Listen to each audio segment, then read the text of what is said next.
No, you're right. This is pretty unparalleled times in terms of the yield differentials. I guess, we're very excited by the US Treasury market at this point. There is much higher yields on offer and potentially a runway of rate cuts that could be 10 rate cuts long, starting from 2.5% if we are to go back towards zero, as some people have predicted. Having said that, we've got to think through the foreign currency implications of investing in those markets, because there are added incomes that are provided or subtracted with foreign hedging costs. But we do really like the capital appreciation story in the US Treasury market. We think it makes a lot of sense. The Federal Reserve have turned on a dime really over the course of this year. And they're not a central bank that historically has meddled with one cut and then stop. When they do provide that insurance, they've tended to provide, as I said, 75 to 100 basis points. So we'd be thinking 3 or 4 interest rate cuts. So there's still quite a story here to play out.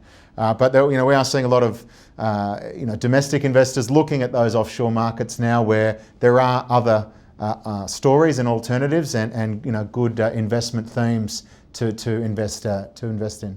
Yeah, certainly. So I guess we've always written that the next move from the RBA would be rate cuts, and that was very unpopular, I should say, in previous episodes. I think at the start of 18, we were ridiculed for that a little bit. Well, here we are, and we've had 50 basis points of rate cuts now.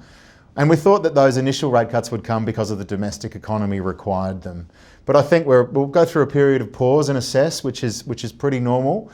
But the next piece will come from a global environment that will be moving to lower rates. And in order to not see material currency appreciation, we do think that the RBA will be dragged back in. I think the market's broad expectation is that as well.